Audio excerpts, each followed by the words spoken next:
Welcome to Cloud School News. Our first story for today is about the intramurals in Bakaking National High School. Froymila? I am here at Bakaking National High School and I am with one of the candidates of Miss Intramurals, Cherry Dumawing. What events from the intramurals are you excited for?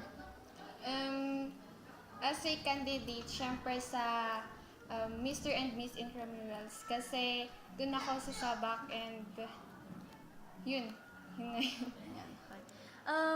What are your preparations regarding the event? Sa team ko and sa akin, syempre practice kami at saka sinisigurado naming magiging perfect yung presentation namin. How are your practices now?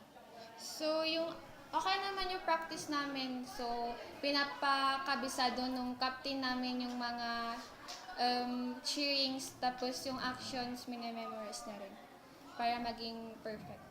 Meanwhile, while all of this are happening, a campus-wide cleaning occurred led by the SSG.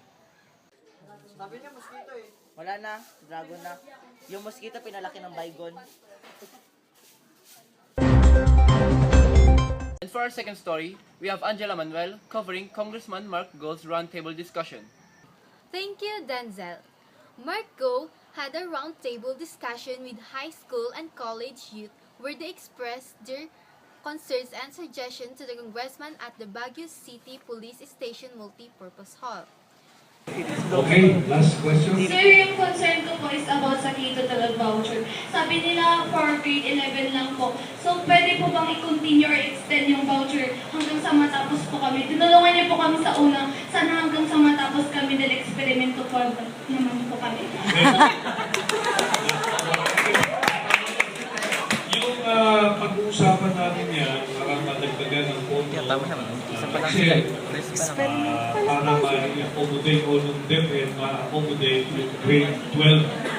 Kasi nga naman tinulong mo sa grade 11, dapat ituloy-tuloy na yan, di ba? So yun, i-ano natin yun. And one of our students in Bakaking National High School got the opportunity to ask the congressman one question. He expressed his concern of not having city-wide ICT contest, where the congressman replied with acknowledgement and stating that he might have informatics as a sponsor. My concern is that we do not have a citywide contest for ICT skills for the youth.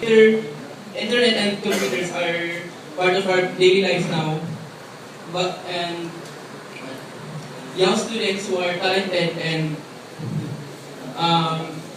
specialize on these crafts do not have the opportunity to showcase their talents and represent their schools. Yeah, my concern is that we do not have an ICT contest for these youths. I will ask informatics siguro to sponsor yung ganong competition. Pwede natin gawin. Sino bang interesado sa mga schools na gano'n? Merong ICT competition, bilang math, science, or reading, or whatever. Okay ba sa inyo yun? Yung mga ICT competition, hindi lang singing, hindi lang dancing. Pwedeng gawin natin ang data center, ang informatics, ang mag-sponsor nito. Okay ba sa inyo yun?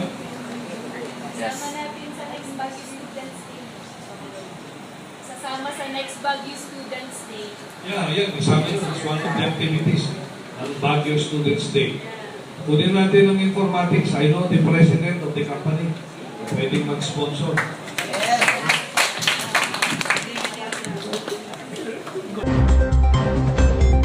Moving forward for our third story, we have Gilbert Lisnang having the opportunity to interview one of the barangay officials of Bakaking Norte.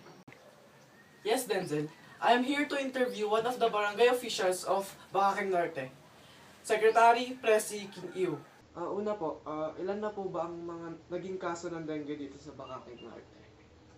For last year, meron kaming kaso na 13. Ngayon naman umabot na lang tayo ng 3. Ano po ang mga nagawang mga aksyon ng barangay hall po para po mapigilan ang kaso ng dengue?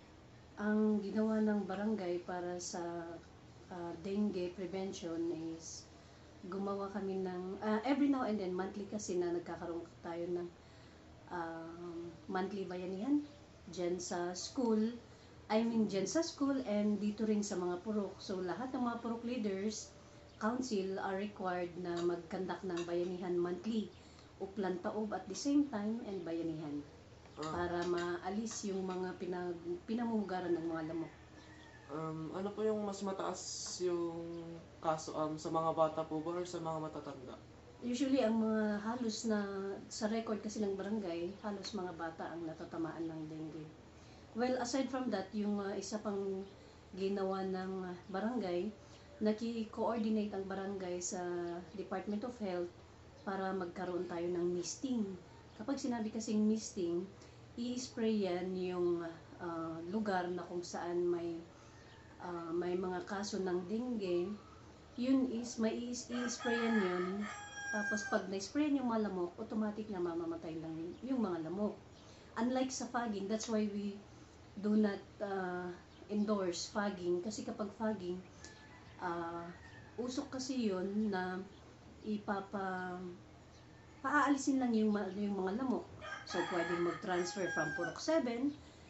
Kung kunyari, nag-fogging ang Purok 7, pupunta sila ngayon sa may Purok 8. Kaya ganun ang fogging. That's why we do not endorse fogging. Misting ang ginagawa namin.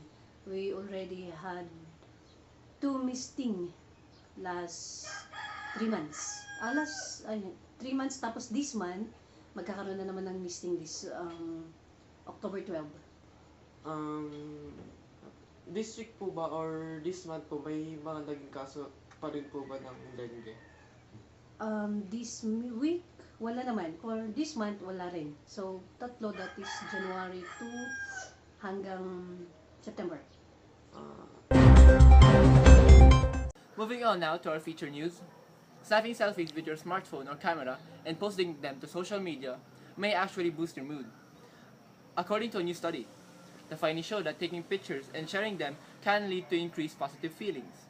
Lead author study Yu Chen, a postdoctoral scholar in informatics at the University of California, Irvine, said in a statement, the research, which looked at college students, found that taking selfies and other cell phone photos might help the students better cope with emotional problems. Students may feel pressured from financial problems, loneliness and isolation, and significant amounts of coursework, which may all affect how well students do in school, and may even lead to depression in some cases, said in a study published in the Journal of Psychology of Well-Being.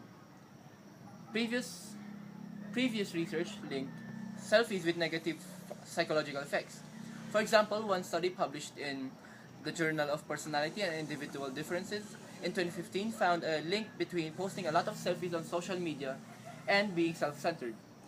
But the new results show that taking selfies may have a positive effect on people's emotional well-being, the research said.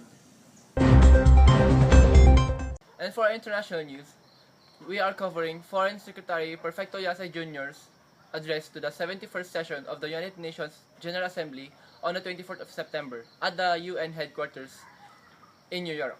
In his address to the nation, President Duterte declared that the rule of law and respect for due process shall prevail at all times.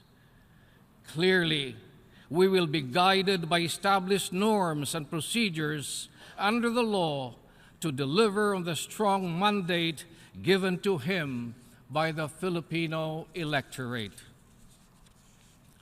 For far too long, the Philippines has been unable to fully advance due to corruption in high and low places, worsening crime situation, and the prevalence of illegal drugs.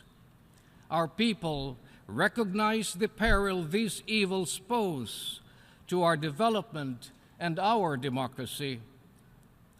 Corruption has become the breeding ground for the illegal drug trade, which seriously threatens the country's peace and order, which in turn impedes our sustainable development goals. And one of the highlights of Yasai's speech was when he told the UN to not interfere with anti-illegal drugs operations in the Philippines.